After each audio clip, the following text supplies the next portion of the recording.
তুমি কি বুঝবা? তুমি পড়ে আছো রওজা পর্যন্ত, বিবি পর্যন্ত, আমরা পৌঁছে গেছি রওজা পর্যন্ত, ঠিক না? দিল্লিতে একটা মাহফিল করছিলাম নিজামুদ্দিন আউলিয়া রহমতুল্লাহ আলাইহির মাজার প্রাঙ্গণে, এটা থেকে কিছুটা দূরে। তো আমি মাহফিল করে প্রায় রাত 2টা 2:30 महफिल থেকে যখন নেমেছি, ওখানে হিন্দিতে উর্দুতে খেতাব করতে হয়, আরবিতে, যেহেতু হিন্দুস্তান। তো আমি খেতাব করে যখন নেমেছি, একজন আমার সফর সঙ্গী বলতেছেন, বাবা হুজুর দেখেন অমুক বলতেছে गैरुल्लाह को चूमना हराम है, गैरुल्लाह को चूमना हराम है, फतवा लगा रहा है। तो मैंने कहा गैरुल्लाह को चूमना हराम है, ठीक है, गैरुल्लाह को चूमना हराम है, ये उसका फतवा है, फतवा दिया है, तो कोई बात नहीं, मैं उनके साथ बात करूँगा। तो ওই মৌলবী সাহেব বলতেছেন আল্লাহ ছাড়া কাউকে চুমা দেওয়া হারাম, হারাম, শিরক, ফতোয়া দিয়ে নেমেছেন। স্টেজ থেকে নামার পর ওনার কোলে ওনার বাচ্চা ছিল, দেখলাম যে বাচ্চা কান্না করছে, মনে হয় রাত গভীর হয়েছে, বাচ্চা ঘুমিয়ে ডিস্টার্ব হয়েছে। এখন বাবা সন্তানকে কোলে নিয়ে রেখেছে, সন্তান যখন কান্না করছে বাবার অন্তরে মায়া লাগছে, এখন দিছে বাবা সন্তানকে গালের মধ্যে চুমা। কি খারাপ লাগছে? তাফসীর হয়েছে, ওয়াজ হয়েছে, মাঝে মাঝে ওয়াশও লাগে, ঠিক না? এই ওয়াশ ব্রেন ওয়াশ না, এই ওয়াশ হলো কলবের ওয়াশ, ঠিক না? এটা হলো ওযু। কি খারাপ লাগছে?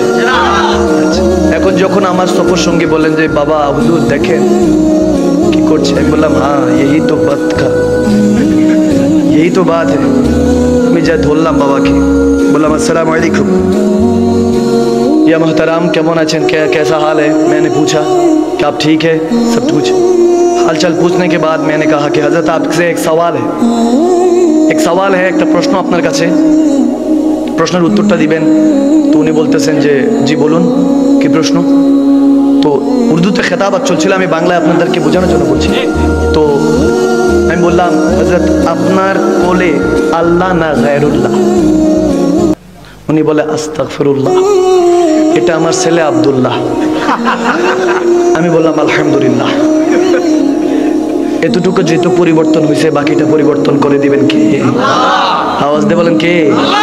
আমি বললাম হযরত সারা রাত আমার নবীর উম্মতদেরকে, আল্লাহর বান্দাদেরকে বুঝালেন গায়রুল্লাহ কো চুমনা হারাম হে, শিরক হে, বেদাত হে, ইয়ে সে বহু হা, বিভিন্ন জিনিস বুঝালেন, বেদাত, শিরক, গায়রুল্লাহকে চুমু খাওয়া।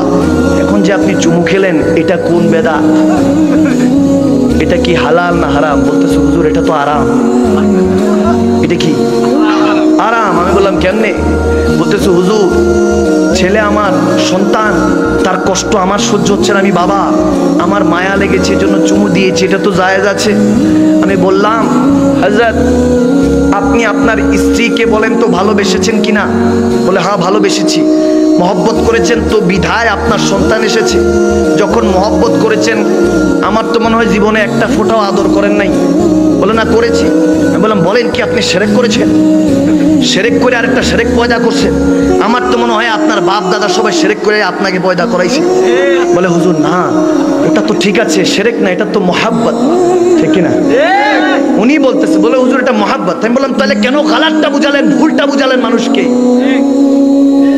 আপনি বলছেন চুমু খাওয়া হারাম, আমরা তো বলছি চুমু খাওয়া হারাম, কারণ আল্লাহকে তো চুমু খাওয়া যায় না, আল্লাহকে তো চুমু খাওয়া যায় না।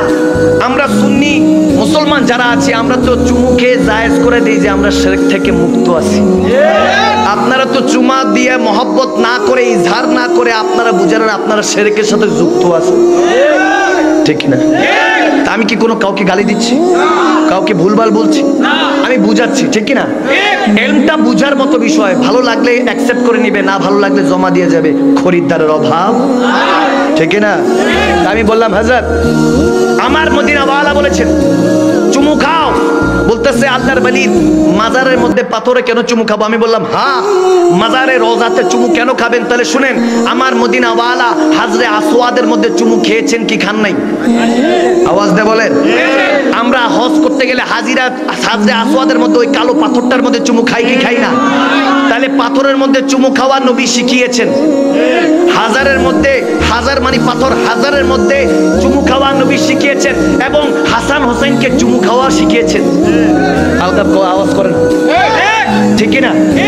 আমার আল্লাহ বলছেন মাশাআল্লাহ আল্লাহ কবুল করুন।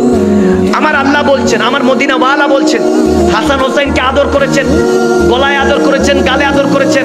আমার মদিনা ওয়ালা শিখিয়েছেন এরকম বাসার পেলে হাসান হোসেনের মতো এরকম বাসার পেলে মানুষ পেলে চুমু খাও, আবার এরকম হাজার অর্থাৎ পাথর পেলেও চুমু খাও।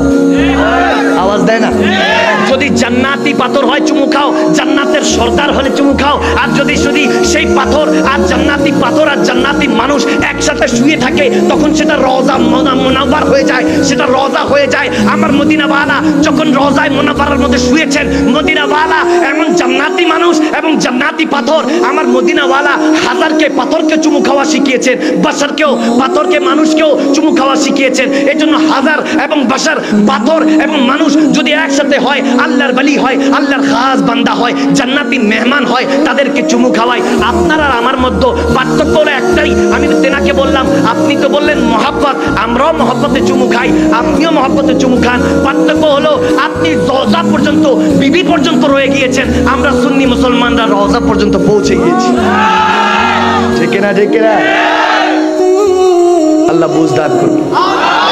আমি কি খারাপ কথা বলেছি? আমি কোরআন সুন্নাহ ভিত্তিক এজমা কিয়াস দিয়ে বলেছি, ঠিক না? কারণ আমার আল্লাহ বলেছেন কোরআনটা কোনো চটি কিতাব নয়। ওই যে বললাম, এটা কোনো চটি কিতাব নয়, আপনাকে এটা বুঝতে হবে। আপনি যখন বুঝবেন তখন আপনার কাছে সমস্ত কিছু ক্লিয়ার হবে। তখন সাইয়েদনা আব্দুল কাদের জিলানী রাদিয়াল্লাহু তাআলা গৌসে পাকের মতো বলতে পারবেন, নাযারতু ইলা বিলাদিল্লাহি জামান, আমি আমার হাতের তালুর মধ্যে আল্লাহ কুল কায়নাতকে দেখি। বলেন নাই বিলাদিল্লাহি সামা, আমি আল্লাহর আসমানকে দেখি। বলেন নাই বিলাদিল্লাহি আরদ, আমি জমিন আল্লাহর দেখি। না, সাত আসমান সাত জমিন না, বিলাদিল্লাহি সামা। আল্লাহ বলেছেন, আমার গৌসে পাক বলছেন, সমস্ত কিছু আমি আব্দুল কাদের জিলানী হাতের তালুর মধ্যে দেখি। যদি গৌসে পাক দেখতে পারেন, তাহলে আমার নবীর উম্মত সবাই দেখার ক্ষমতা আছে। কারণ বেলায়েতের শাহেনশাহ মওলা আলীর মাধ্যমে সেই রাস্তা আমার নবী আমার আল্লাহর খোলা রেখেছেন, ঠিক না?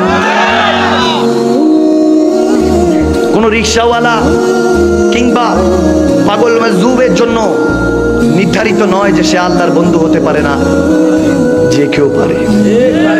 এটার সর্বশ্রেষ্ঠ মিসাল হলো সালাত, নামাজ। যখন সবাই জামাতে দাঁড়ায়, সব ধনী গরিব এক কাতার, ঠিক না?